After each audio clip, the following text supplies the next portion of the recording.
रामकृष्ण हरी मंडळींनो, माऊली कीर्तन सोहळा महाराष्ट्रातील सर्वात लोकप्रिय असलेले एकमेव चॅनल सप्ताह कीर्तन, भागवत कथा, हरिजागर व लाईव्ह कार्यक्रमाकरिता अवश्य संपर्क करा। माऊली चोपडे व देवा पाटील। ज्या मुलाला मी लहानाचं मोठं केलं,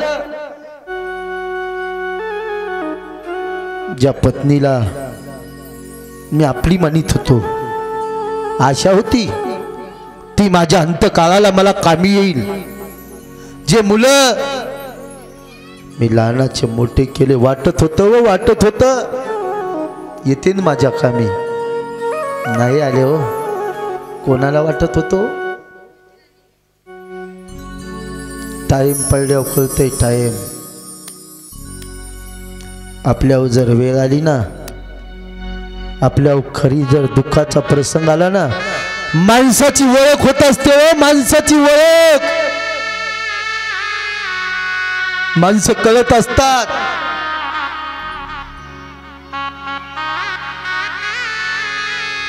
आपल्या जवळची माणसं सुद्धा आपल्याला सोडून लांब राहतात। का अनुभव नाही का तुम्हाला? नाही अनुभव? मागच्या 2 वर्षाचा बोलत होतं का हो कोणी कोणाला? रस्त्यात जर गावचा जर परगावाला गेलेला व्यक्ती कामाला गावात जर आला तर त्याला मळ्यामध्ये ठेवत होतात तुम्ही, ठेवलं का नाही? स्वतःचा भाऊ, स्वतःचा बाप, स्वतःचा मुलगा कुठं जर लांब मुंबई पुण्याला कामाला होता आणि करोनाच्या काळात त्याने आपलं घर गाठलं, घरातले लोक त्याला घरात घेत नव्हते,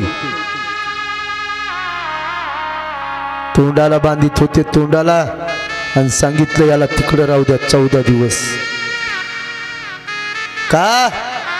अरे ते तर तुमचाच होता ना, का त्याला तुम्ही जवळ घेतलं नाही? का घेत नाही तो? आपल्या संकट आलं तर करुणाचं, त्यावेळेस आपले कोण आणि परके कोण हे करुणा शिकून गेला का नाही?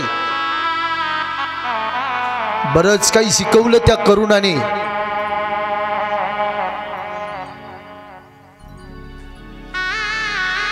सगळ्यात जर त्या काळात आमची फजिती झालेली आहे आमच्या लोकांची। फायनान्सवर गाड्या घेतल्या होत्या, हप्ते रुकले, घरातले लोक बरोबर बोलत नव्हते।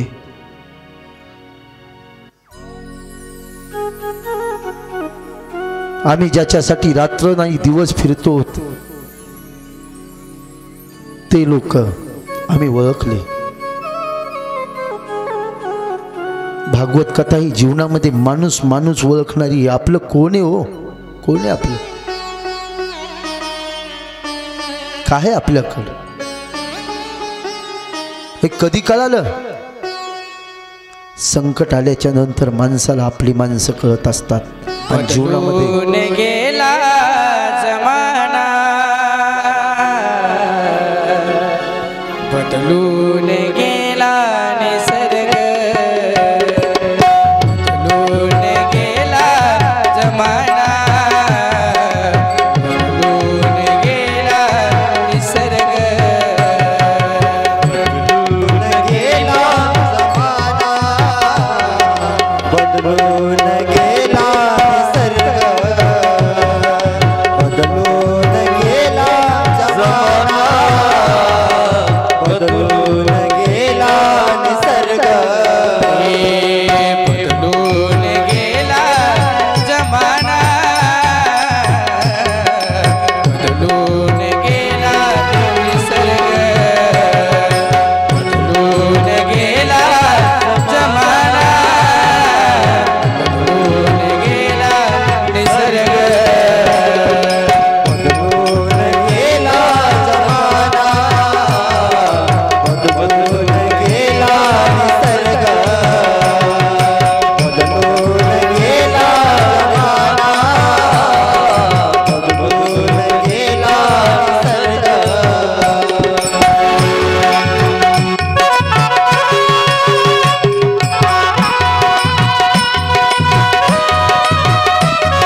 पावसाची गरज असते तेव्हा पाऊस पडत नाही, आणि जेव्हा नको असतो तेव्हा पडतो. का?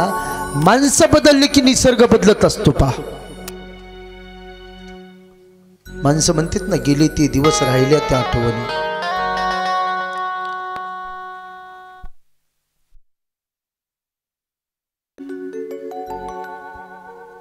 त्या गजाला असणार संकटात असल्यावर कळालं, आणि आपल्या बायकोकडे बघितलं त्यांनी.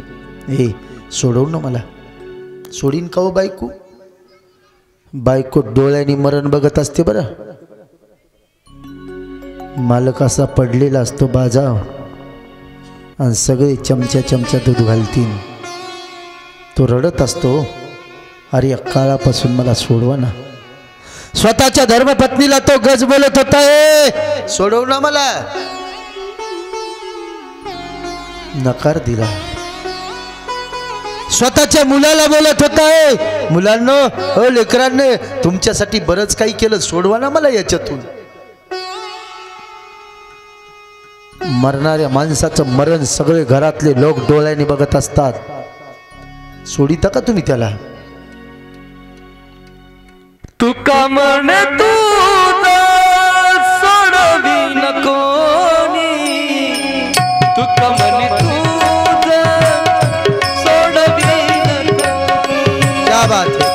तुका मन तू सोडवी नकोनी, तुका मन तू सोडवी नकोनी, तुका मन तू सोडवी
तुका म्हणे तुला सोडविना कोणी. कधी कळालं?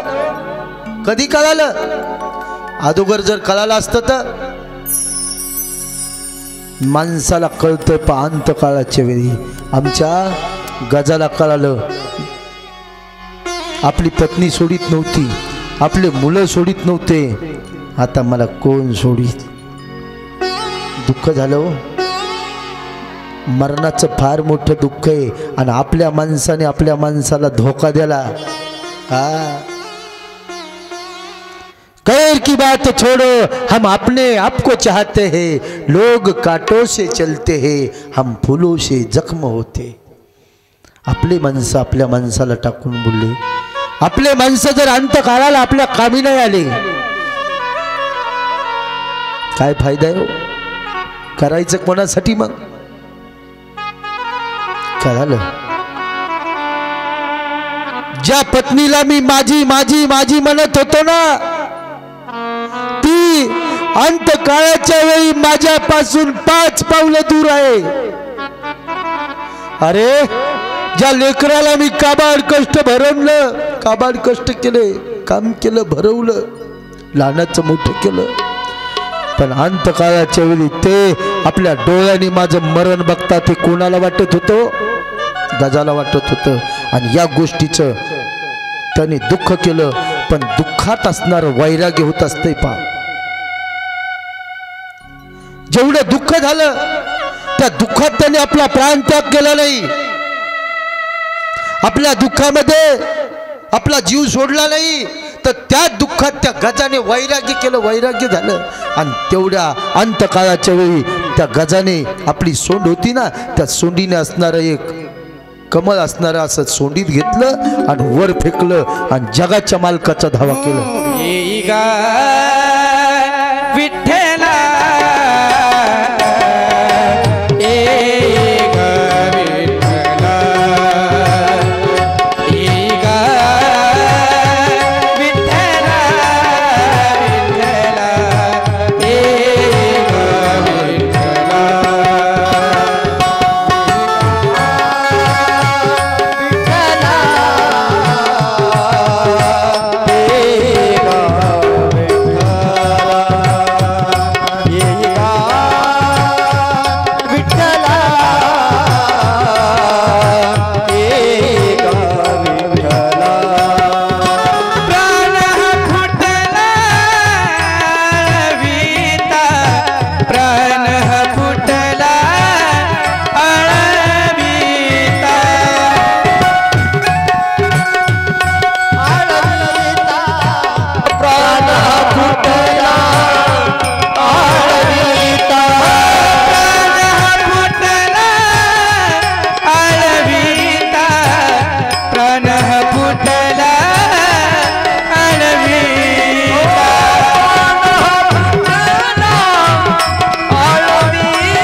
येई गा विठ्ठला. अंतकाळाला त्या गजाने जगाच्या मालकाचा धावा केला, हो जगाच्या मालकाचा. आणि जगाचा मालक धावून आला. सुखदेव सांगतात, राजा, ए राजा,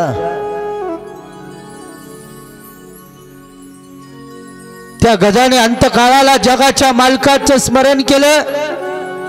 राजा जगाचा मालक तिथं प्रगट झाला. आणि ज्या मकराने पाय पकडला होता ना, आता लक्षात घ्या,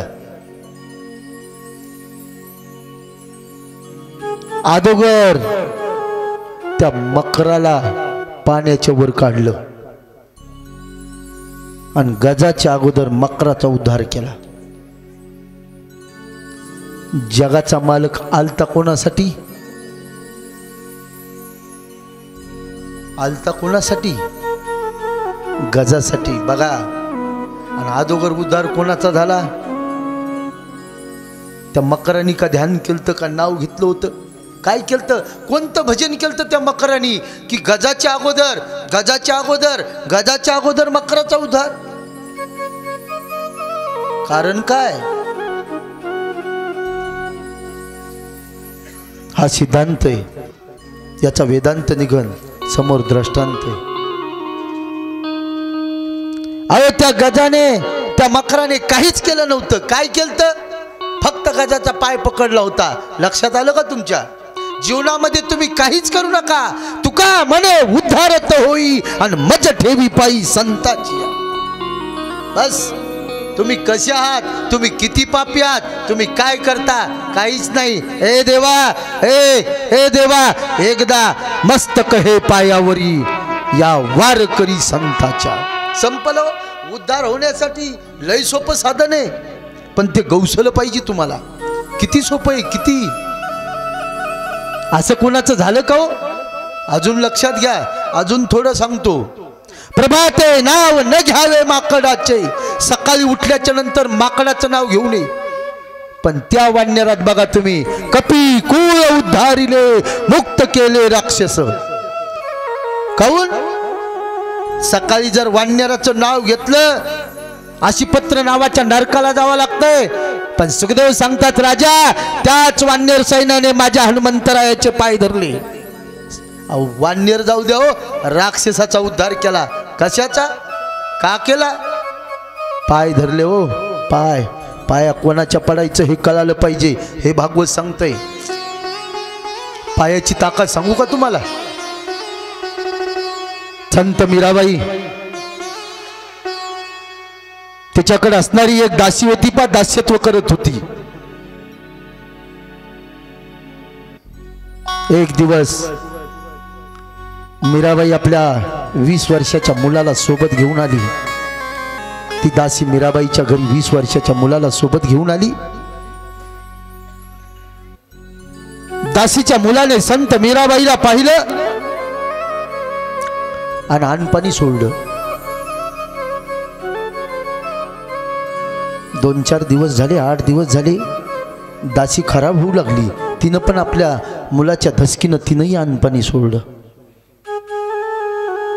एक दिवस मीराबाईनं आपल्या दासीला विचारलं, का ग तू अशी खराब का होतीस, काय झालं तुला, तुझं काही दुखतंय का? म्हणे काहीच नाही. मग झालं काय? मुलाची चिंता आहे. काय झालं तुझ्या मुलाला? काहीच नाही, त्याला रोग झाला. कोणता रोग? सांगता येत नाही. मीराबाई एका राजाची मुलगी होती. तुम्हाला सांगावं तर तुम्ही मला दंड द्याल, सजा द्याल. अगं सांग. त्या संत मीराबाईला ती दासी सांगत होती, मी माझ्या मुलाला माझ्या सोबत घेऊन आलते, त्यावेळेस तुम्हाला त्याने पाहिलं आणि पाहिल्याबरोबर माझ्या मुलाचा आग्रह आहे की मी लग्न करीन तर संत मीराबाई सोबतच करीन, आणि जोपर्यंत ती माझ्या संग लग्न करणार नाही तोपर्यंत मी अनपाणीचा त्याग करीन, अनपाणी घेणार नाही.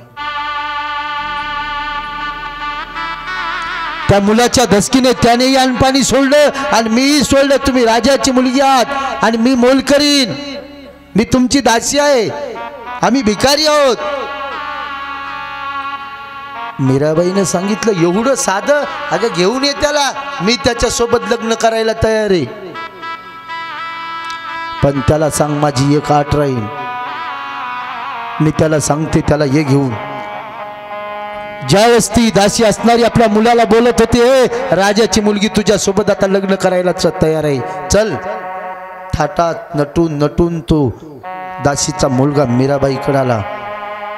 मीराबाईने हातामध्ये अशी वरमाळ घेतली, त्याच्या हातात दिली, स्वतःच्या हातात एक ठेवली आणि सांगितलं, मी तुझ्या सोबत लग्न करायला तयार आहे, चिंता करू नको, पण माझी एक आठ आहे. ते म्हणलं, काय ते सांग. लग्न जर करीत असतील ना, एक काय 10 अटी मान्य आहेत. काही नाही, मी तुला वरमाळ घालायच्या अगोदर तू माझ्या चरणाला स्पर्श करावा, बस एवढं सोपं. तो मुलगा मीराबाईच्या समोर होता आणि वरमाळ घालायच्या अगोदर त्याने मीराबाईच्या चरणाला स्पर्श केला. सुखदेव सांगतात, राजा चरणाला स्पर्श केल्याबरोबर मातृत्व भाव जागा झाला आणि ते चरण म्हणजे पाय सोडायला तयार नाही आणि मुलाच्या डोळ्यातून अश्रू वाहिले. हे माय, तुम्ही माझे गुरु आहात. गुरु कशावर? तेव्हापासून शास्त्र सांगते, स्त्रीच्या चरणाकडे पाहावे. प्रत्येक स्त्रीच्या पायाकडे बघा तुम्ही, तुमच्या मनामध्ये मातृत्व भाव जागा होईल. प्रत्येक स्त्रीच्या, हे शास्त्र आहे. कदाचित तुम्ही जर चेहऱ्याकडे बघितलं तर मनामध्ये संकल्प, काहीतरी विषय, वासना, भावना येऊ शकते, पण स्त्रीच्या चरणाकडे बघितलं पाहिजे. हे संताचे पाय होते, संताचे. आणि संताचे पाय धरल्याच्या नंतर जो अगोदर संताचे पाय धरतो ना त्याचा अगोदर उद्धार आहे. हे कोणाला माहित होतं? मकराला माहित होतं गज कसा आहे. आणि मकराला आपला स्वतःचा उद्धार करून घ्यायचा होता. मकराने डोकं चलवलं, डोकं. माझा उद्धार या गजाचा पाय धरल्याशिवाय होणार नाही का? मकराला संत कळाले होते. संत कळाले पाहिजे बरं.